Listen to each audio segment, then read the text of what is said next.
새누리당 친박계 핵심이죠. 윤상현 의원의 녹취록이 공개가 되면서 파장이 커지고 있습니다. 공천을 둘러싸고 개파 간 갈등이 격해지고 있습니다. 또 더불어민주당은 오늘 조금 전에 1차 경선 지역 발표했고요. 2차 컷오프 결과를 오후에 발표할 예정이라고 합니다. 과연 김종인 표 물갈이가 성공을 할 수 있을지요. 정치권 소식 세 분의 패널과 함께 짚어보도록 하겠습니다. 주은호 YTN 해설위원, 배종찬 리서치 본부장, 백성문 변호사입니다. 안녕하십니까? 안녕하세요. 네, 안녕하십니까? 자, 먼저 조금 전에 들은 속보부터 전해드리겠습니다. 서청원 최고위원이 오늘 최고위원 회의에서 최고 중진 연석회의입니다. 정확하게는 최고위원과 중진위원들이 모두 참석하는 최고위원 회의보다 더 큰 회의입니다. 이 회의에서 윤상현 의원의 이른바 욕설 파문과 관련해서 자신의 의견을 표명했습니다. 당사자인 윤상현 의원이 김무성 대표 찾아가서 사과하고 또 당원에게도 사과해야 한다고 생각한다라고 밝혔습니다. 윤상현 의원이 잠시 뒤에 얘기하겠습니다만 사석에서 일부 욕설까지 섞어가면서 김무성 대표에게 강한 반감을 드러냈습니다. 그날이 바로 이 이른바 공천과 관련된 살생부 파문이 있던 날이었는데요. 그 일과 관련해서 친박계 좌장입니다. 다른 사람이 아닙니다. 서청원 대표는 최고위원은 친박계 좌장인데 자신과 이른바 정적이라고 알려지는 김무성 대표에게 이건 아니다라고 하는 것 같습니다. 직접 가서 사과해라. 어제 언론을 통해서 본인이 사과한다는 말은 전했습니다만 직접 가서 사과하라는 말을 했다고 합니다. 자, 속보 전해드렸으니까요. 이 소식부터 바로 질문 드리도록 하겠습니다. 어제 어떤 일이 있었던지 먼저 주은호 해설위원께서 말씀해 주시죠. 어제 한 채널에서, TV 채널에서 녹음 파일을 공개를 했습니다. 이거 어떤 녹음이었냐면은 그 윤상현 의원이 자기 지인하고 이렇게 통화하는 내용을 제3자가 그 사무실에 우연히 있다가 그걸 녹음해서 공개를 한 것인데요. 그날이 말씀하신 대로 지난달 26일 김무성 대표와 그 정도원 의원 사이에 대화가 살생부 대화가 나눴다는 거. 친박계가 김무성 대표한테 40명 이상의 그 살생부를 전달했다, 요구했다라는 그런 대화를 나눈 것으로 이렇게 보도된 날이었거든요. 그거를 윤상현 의원이 보도를 접하고 이렇게 김무성 죽여버려라는 식으로 막말까지 하면서 전화 통화를 했다라는 거죠. 그것이 지금 파장을 일으키고 있는 그런 양상입니다. 예. 자, 그 내용이 그 정도로 알려지면서 이게 개인 간의 대화다, 뭐 아니다. 어제 이제 윤상현 의원이 일단 입장을 표명을 했죠. 어떻습니까? 설명을 좀 해주시죠. 이게 정상적인 어떤 상황이라면 당 내에서 상당히 중진으로 또 책임이 있는 그런 의원의 위치에 있기 때문에 대체적으로 당 내에서 마무리가 될 겁니다. 그런데 지금 그렇지 못한 상황이라는 것은 아주 예민하게 그리고 공천이 이루어지고 있고 또 양측이 갈등을 빚고 있는 그런 정황 아니겠습니까? 그러다 보니까 이것이 바깥으로 공개되는 그런 상황까지 오게 된 것이고 결국적으로는 일파만파 당 내에 정말 엄청난 큰 파장을 일으키게 되는 것이거든요. 그러니까 이러한 녹취 자체가 정상적인 어떤 정당 내의 어떤 활동이 아닌 지금 공천이 이루어진 매우 예민한 과정이기 때문에 이것이 공개되고 또 밝혀져서 이런 또 다른 갈등을 야기하는 그런 상황을 맞게 된 것으로 보여집니다. 예. 자, 이러자 윤상현 의원이 본인 언론을 통해서 사실 보도에는 A모 의원이라고 했는데 본인이 내가 맞다라고 아예 얘기를 하면서 해명을 했습니다. 취중에 흥분한 상태에서 억울함을 토로하던 중에 그런 잘못된 말을 한 것 같습니다. 이유 여하를 막론하고 실언으로 마음을 아프게 해드린 점 진심으로 사과드립니다. 라고 하면서 다만 취중의 개인적 하소연까지 몰래 녹음에 퍼뜨리는 행위는 지양되어야 합니다. 이게 이제 본인이 다른 사람과 없을 때 내가 화가 났는데 뭐 김무성 대표한테 욕을 하는 게 아니라 다른 사람한테 얘기하다 보면 욕까지 나올 수 있는 거 아니냐. 근데 그걸 녹음을 했거든요. 이거는 불법성이 있는 겁니까? 그러니까 일단 대화는 당사자가 녹음하는 경우에는 통신비보호법 위반이 아니지만 지금 이 사건은 지금 알려진 바로는 대화하고 있는데 제3자가 녹음을 한 거잖아요. 제3자가 녹음한 건 통신비보호법 위반이 됩니다. 그러니까 이거는 형사 책임을 질 수 있는 건데 아까 말씀하셨던 것처럼 이번 이 녹취록 파문을 보면 친박과 비박 간의 갈등이 얼마나 심하고 얼마나 상대방을 적대시하는지 여실하게 보여주는 게 윤상현 의원은 그날 살생부 명단 공개됐다고 김무성 대표가 친박 실세한테 받았다는 얘기가 흘러나온 거에 격분해서 이런 어찌 보면 사실 입에 담기 힘든 욕설을 한 거고 그 얘기 대화를 오가는 걸 또 듣고 있던 어쨌건 김무성 대표가 좀 가까운 측근 쪽에서 이 얘기를 들었으니까 또 녹음을 해서 건네줬을 거 아니에요? 예. 이런 얘기까지 하더라고 해서 불법적인 상황을 감안하고도 지금 이걸 녹음해서 또 이렇게 언론을 통해서 공개가 된 거잖아요. 예. 사실 저는 이 사이사이에 뭐 잘잘못과 앞으로 어떻게 이 파장이 마무리될지는 모르겠지만 국민들 입장에서 보면 아, 정치권 정말 너무 심하다. 그러니까 정치 혐오증을 불러일으킬 정도의 정말 극단적인 대립 상황이 아닌가 이런 생각이 듭니다. 다른 사람의 발언도 아니고 이제 친박 핵심 의원의 발언이기 때문에 그만큼 더 엄중함이 있다고 볼 수 있겠습니다. 자, 이러자 김무성 대표의 비서실장이죠. 김학용 의원이 이렇게 발끈하고 나섰습니다. 당대표를 흔드는 것을 넘어 공천 탈락까지 운운하는 것은 해당 행위다. 누구와 통화했는지 진상을 밝히고 윤리위는 엄정한 징계를 내려라라고 했습니다. 그리고 뭐 공천과 관련돼서도 공천을 줘서는 안 된다 이런 뭐 강한 얘기까지 했는데 어떻게 해결될까요? 오늘 홍문표 그 사무 제1부총장이죠. 당연히 그 공천관리위원이기도 하고요.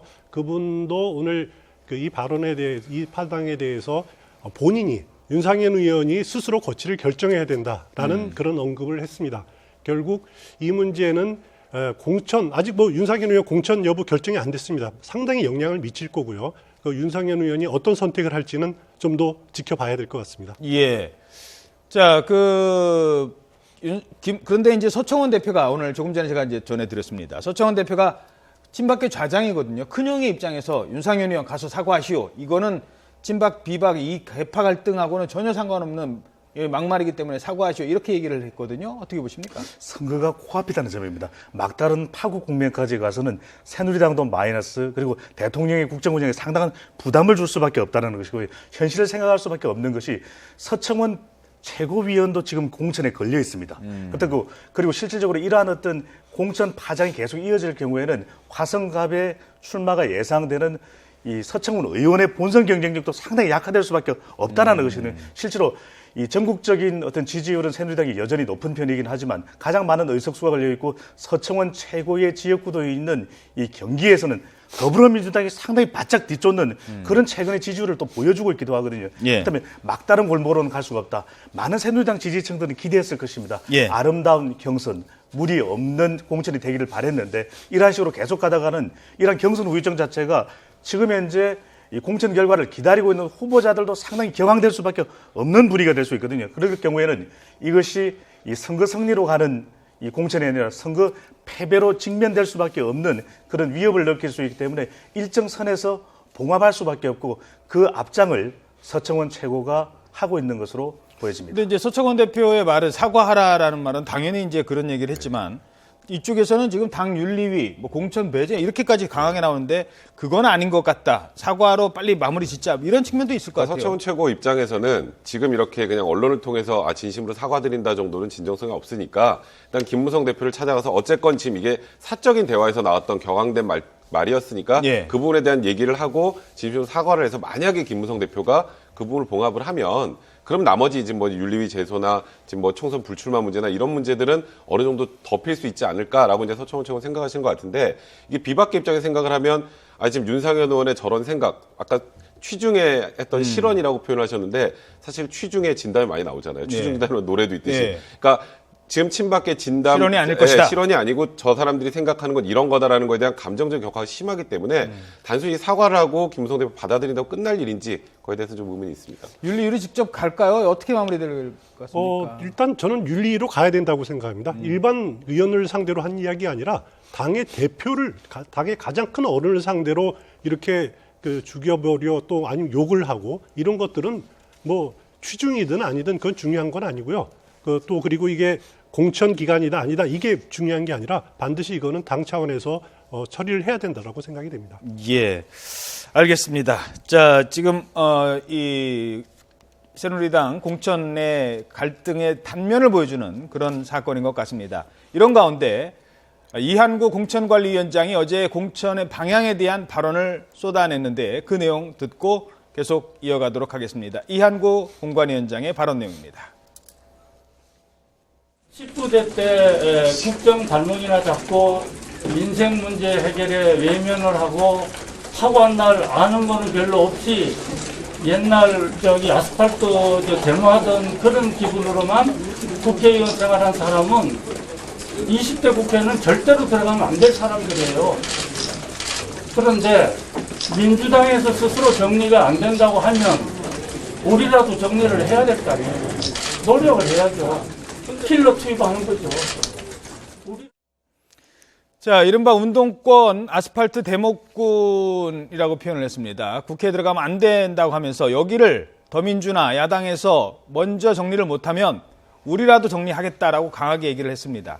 자, 질문 드리기 전에 제가 아직 확정된 건 아닙니다만 방금 정치부 기자에게 전해드린 얘기를 하나 말씀을 드려야 될 것 같습니다. 여기서 우리라도 쳐내면 안 돼 뭐 했던 게 이제 386, 이른바 486 이 세대들이 친노 뭐 포함이 되느냐 이런 얘기인데 오늘 더민주당이 컷오프 명단을 발표하기로 했습니다. 그런데 이게 연기가 될 것 같다고 합니다. 막판까지 진통을 겪고 있는 것 같습니다. 아직 연기 이렇게까지 얘기할 수는 없습니다만 오늘 발표하기 힘들 수도 있다라는 얘기가 현장에서 나오고 있다고 합니다. 2차에 누가 포함이 되는지 과연 이른바 친노그룹 중진 의원 중에 누가 포함되는지가 관심이 큰 사안인데요.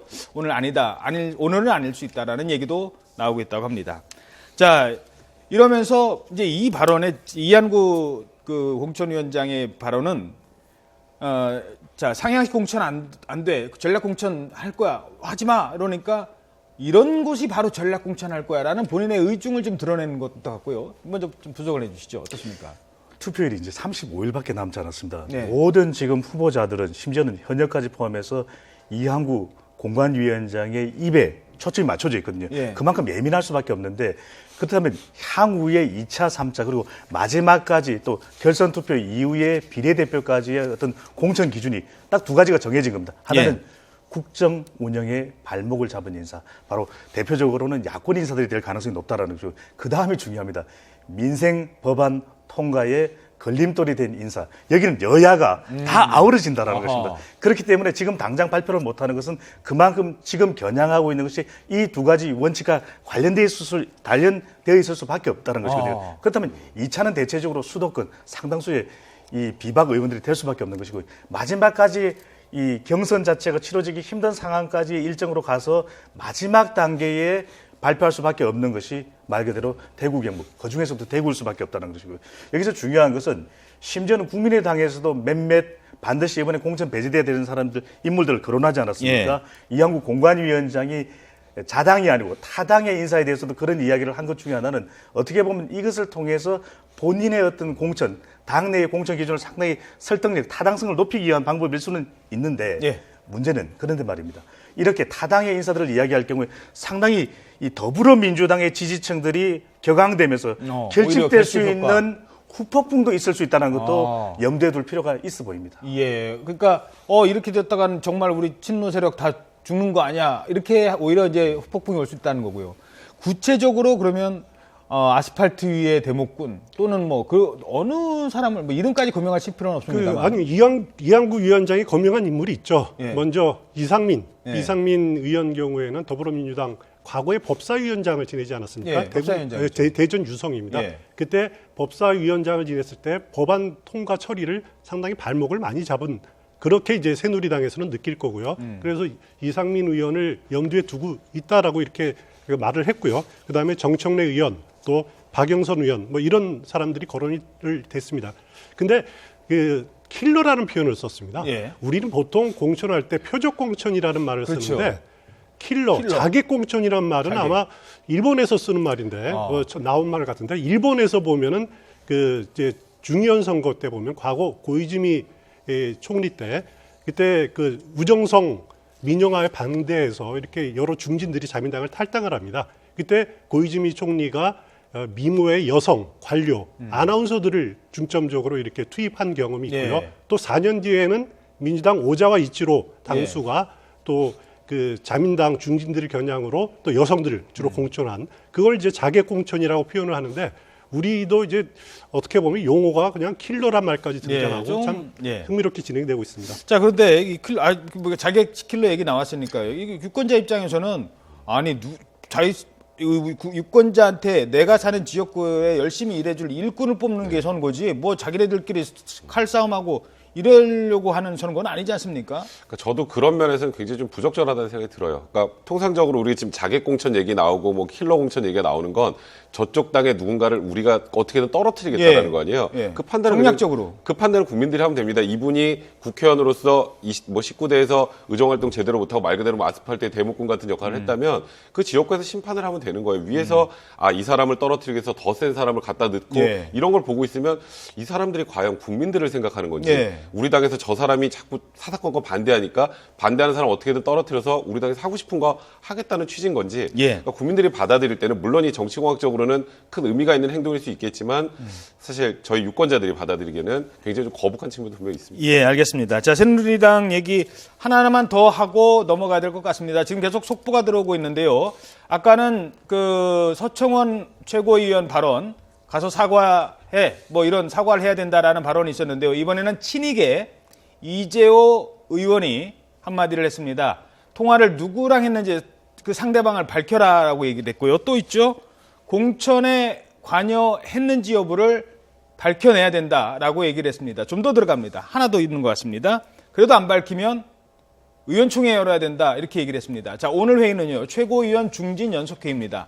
평소에는 최고위원 회의에는 이재호 의원이 안 들어갑니다만 중진 연석회의이기 때문에 이재호 의원도 공개 발언을 할 수 있는 자리였습니다. 여기서 또 친이계의 좌장이라고 표현되고 있는 이재호 의원이 이번에는 좀 더 윤상현 의원을 압박하고 나섰습니다. 누구랑 통화했는지 밝히고 실제로 공천 관여를 했는지 누구 떨어뜨려 과연 윤상현 의원이 그런 얘기 할 수 있는 자리에 있는 건지 그다음에 규명 안 되면 의원총회 열어야 된다. 더 강하게 나오는 것 같습니다. 이 분위기 조금 더 험악해지는 것 같아요. 그러니까 지금 뭐 분위기는 제가 말씀드렸던 것처럼 그렇게 간단하게 봉합될 수 있는 내용은 아닌 것 같아요. 일단 당대표를 직접 겨냥을 했고 그 통화 내용 중에 그러니까 당대표를 공천에 탈락시켜야 된다는 얘기도 네. 하고 그리고 그런 얘기들 하면 공천에 또 후위 친박계 실세들이 개입한 거 아니야라고 또 친이계 쪽에서는 그렇게 충분히 생각할 수 있고 그 살생부에 나왔던 인물들 어쨌건 김태환 의원도 구미을 의원도 어쨌건 포함이 됐잖아요. 그러니까 실제 살생부가 현존했던 거 아니냐는 또 의심까지 하게 되면서 이게 실제 이제 이 지금 윤상현의 막말 파문으로 실제 살생부가 있었는지부터 시작해서 다시 모든 게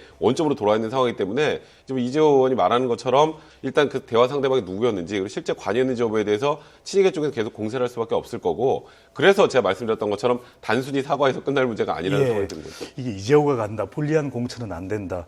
이 수도권 공천 결과 발표가 곧 임박해 있지 않습니까? 예. 그렇기 때문에 그만큼 지금 현재 힘의 중심이 공관 위에 쏠려 있고 그리고 상당히 또 비대한 그런 어떤 주목을 받고 있는 것이 사실이지 않습니까? 그다음에 이런 의원총회를 통해서 또 녹취록 파문을 통해서 여론의 지지를 또 비박계에서는 업을 수 있는 것이거든요. 그럼 이 기회에 의원총회라는 걸 통해서 불리한 어떤 공천 운동장 지형 자체를 상당히 좀 중화시켜서 우리한테 어느 정도 우리의 목소리도 낼 수 있는 그런 공간, 여지를 확보하자. 그런 전략적 포석으로 볼 수 있겠습니다.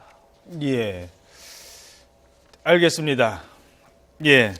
지금 다른 또 속보가 하나 들어왔습니다. 이거 오늘 아침에 김정은이 핵탄두를 소형화했다라고 주장했다라고 했는데요. 사진이 공개됐다고 합니다. 핵탄두의 사진을 공개했습니다. 소형화시켰다는. 자, 뭐 제가 몇 번 말씀드렸습니다만 핵이 무기가 되려면 작게 만들어야 됩니다. 그래서 미사일에 실어서 날릴 수가 있지 않습니까? 이 앞부분의 경량화, 그다음에 소형화. 이게 제일 관건인데요. 그동안 이 북한은 그런 기술을 갖고 있지 않다라고 알려져 있습니다. 4번의 핵실험을 했습니다만 그렇게까지 작은 규모로 만들지는 못한다. 얼마 전에 미사일 쏘았죠? 이게 뭐 본토까지 날아갈 정도는 아니다. 그리고 이게 그 정도 힘은 없다라고 했는데 이번에 사진을 공개했습니다. 물론 이게 사진이 진짜인지 아닌지는 모르겠습니다. 핵무기 연구소를 시찰한 자리에서 자 이겁니다 하고 이렇게 알려줬답니다. 그래서 폭발 전에 핵탄두입니다. 그래서 이게 사진이 실제인지 아닌지. 자, 그런데 그런 궁금증이 있을 겁니다. 아니 핵탄두 옆에 핵 옆에 어떻게 가서 사진 찍느냐? 이게 핵탄두라 하더라도 폭탄이 되기 전에 터지기 전에는 방사능이 안 나온답니다. 그래서 사실일 가능성도 있다라고 전문가들이 얘기를 하고 있습니다. 사진이 아직 안 들어왔나요? 사진을 공개했다고 하는데 잠시 뒤에 들어오면 다시 한번 얘기를 해야 될 것 같습니다. 지금 한미 군사 연습 이 훈련 진행 중입니다. 지금 수많은 핵 잠수함이 와 있는데 지금 북한에서는 소형화된 핵탄두를 공개하고 있습니다. 잠시 뒤에 전해드리도록 하겠습니다. 자, 이번에는 야당 얘기 해보도록 하겠습니다. 자, 더불어민주당 컷오프 결과가 늦어질 것 같다고 합니다. 오늘 원래 2차 컷오프 늦어진다. 만약에 늦어지는 게 사실이라면 오후에 발표가 안 된다면 어떤 이유일까요? 진통이 상당히 많은 것 같습니다. 일단 대상자가 20여 명을 상대로 한 명 한 명씩 이렇게 가부 투표를 진행을 한다 그러는데 그것이 상당히 지금 늦어지고 있는 것 같고요. 일단 오늘 오전에 12명 그 경선 대상 지역을 발표를 하지 않았습니까? 예. 저는 그걸 보면서 가장 눈에 띄는 곳이 부천 원미갑에 그 김경엽 의원을 다시 경선 대상자에 포함을 시켰 그런 결과가 나왔더라고요. 김경엽 의원은 보면은 그 국민의당에서 표적 공천을 하겠다라고 배제돼야 될 5명 중에 들어가 있는 한 분이거든요. 예. 그런데 그리고 또 아시다시피 김한길 그 상임위원장은 그 선대위원장은 몸으로 보여줘라. 당신들이 친노 패권주의 청산하려고 그러면은 그 이후에 다시 야권 통합론 이야기하자라고 했는데 그 답으로 바로 김경엽 의원을 경선 대상으로 포함시켰다라는 것이 상당히 앞으로 그 야당 통합론도에도 부정적인 영향을 미칠 거라고 봅니다. 왜 김경엽 의원이냐면은 김경엽 의원이 그 비노에 대해서 새누리당의 세작이다 이런 발언을 한 적이 있습니다. 그래서 국민의당이 상당히 거부감을 갖고 있는데 그 이번 경선 대상에 포함이 됐습니다. 일단은 포함이 됐다라는 거군요. 그 지금 친노가 포함이 되느냐 안 되느냐인데 김종인 위원장이 만약 이번에 친노를 정말 치면 정말 세네. 이번에 정말 다른 김종인의 모습을 보여준다. 이렇게 본인은 생각할 것 같아요. 야권 주도권을 확실하게 가져갈 뿐만 아니라 이번 선거를 앞두고 김종인 대표의 김종인 표 공천 계획이 이루어지는 것이거든요. 김종인 대표의 주가가 또 상당히 올라갈 수 있고 그것을 통해서 선거에 또 상당한 기대감을 가질 수밖에 없는 그런 구도가 될 텐데 실상은 이중적 딜레마가 있다는 것입니다. 실질적으로 이 새누리당에서 아스팔트 데모단으로 평가받은 상당수의 운동권 현역 의원들이 사실은 실전 전력이거든요. 더불어민주당으로 봤을 때 현역 프리미엄을 상당히 또 가지고 있고 이번 선거에서 좋은 성과가 이 결과가 기대됩니다. 왜냐하면 그만큼 인지도와 주목도가 높기 때문인데 이들을 청산할 경우에 선거 결과를 장담할 수 없고 또 이들을 공천하자니 공천 개혁을 해야 되는 또 이 중에는 상당히 친노라고 평가받을 수 있는 그런 인물들, 현역 의원들도 다수 포함이 되어 있거든요. 어떻게 보면 이러지도 못하고 저러지도 못하는 상황이기 때문에 상당히 또 늦춰질 수밖에 없고 덧붙여서 국민의당에서는 몇몇 인사들을 반드시 좀 이 공천 배제 대상에 포함시켜 달라고 했지 않습니까? 그래야 그런 개파 청산이 된 광야라야 우리가 나아갈 수 있다라고 하는 것인데 그것에 대해서 상당히 어떻게 보면 지금 김종인 대표로서는 대표가 되고 난 이후 처음으로 맞닥뜨리는 가장 큰 정치적 부담으로 보여집니다. 이런 가운데 국민의당에서도 더민주 의원 5명을 딱 집어서 여기는 우리가 이른바 그 공천 배제를 압박하고 있는 지역이다라고 하고 있어요. 그러니까 거기가 포함이 될지 무슨 소리야. 거기는 거기고 우리는 우리대로 공천한다라고 할지 이건 어떻게 보십니까? 그러니까 지금 그 야권 통합론 얘기가 계속 이제 지금 어찌 보면 야권의 중심 화두가 되어 있잖아요. 그러다 보니까 지금 국민의당에서 이런 인사들이 좀 배제가 된다면 통합하는데 우리도 참여할 수 있다는 취지, 뭐 김한길 김한길 선대위원장도 그렇고 문병 의원도 약간 유사한 얘기를 하셨단 말이에요. 그러니까 어떤 명단이 발표되느냐에 따라서 지금 야권 통합론이 힘을 받을 수도 있고 저렇게 뭐 예를 들어서 친노 운동권이 개파 청산이 안 되면 김정인 대표의 진정성이 없다라고 해서 또 이게 통합론이 어느 정도 이렇게 또 닫아질 수도 있는 상황이기 때문에 이 인사 발표는 지금 굉장히 중요한 상황이라고 봐야 될 것 같습니다. 알겠습니다. 자, 이 말씀 중에 다시 한번 사진이 들어왔습니다. 앞서 전해드린 김정은이 핵탄두 소형화했다고 주장하는 사진을 공개했습니다. 지금 보시는 이 장면인데요. 어제 핵무기 연구소를 시찰하는 장면입니다. 거기에 김정은이 가서 소형화했다는 핵탄두 옆에서 시찰하는 사진을 찍었습니다. 아마도 저 핵탄두는 KN-5A 이동형 ICBM 있죠. 거기에 실릴 것으로 보입니다. 물론 뭐 그거는 좀 더 두고 봐야 되겠습니다만 저 핵탄두 저 앞부분에 있는 게 핵탄두로 돼 있다는 소형화됐다는 탄두. 자, 지금 저 뒤에 서 있는데요. 요 자막 지워주십시오. 자막 지워주십시오. 자막 빼주세요. 사진 멈춰주시고요. 김정은 앞에 있는 저 동그란 모형이 저게 모양의 물체가 바로 핵탄두라고 합니다. 김정은이 공개한 소형화됐다고 주장하고 있는 핵탄두를 뒤에 보이는 저 KN-5A 수로 추정되는 미사일에 실으로 올릴 수 있다라고 주장을 했습니다. 자, 이게 실제일 가능성이 좀 큰 것으로도 알려지고 있습니다. 핵탄두의 사진이 공개됐습니다. 북한의 핵 미사일 설계도의 일부가 공개가 됐다고 합니다. 미사일 내부는 좀 구조를 처리를 했는데요. 다음 사진도 한번 보여주시죠. 지금 주변을 미사일 KN-OS로 추정되는 미사일 주변을 지금 걷고 있으면서 시찰하는 모습을 볼 수 있습니다. 2개의 미사일인데요. 저 앞부분에 요 뭉퉁한 부분을 제거하고 저 앞부분에 뭉퉁한 부분을 제거하고 거기다가 아까 그 하얀 거 죄송합니다. 제가 지금 처음 보는 거라서 뭐라고 표현할 수 없는데 핵탄두라는 거를 갖다가 올리면 저게 핵 미사일이 되는 겁니다. 자, 핵 미사일 어디까지 날아갈까요? KN-OS 지금 보이는 게 조립 중인 KN-OS입니다. 뒤에 보이는 거 KN-OS는요 대륙간 탄도 미사일 ICBM입니다. 이동이 가능한 ICBM입니다.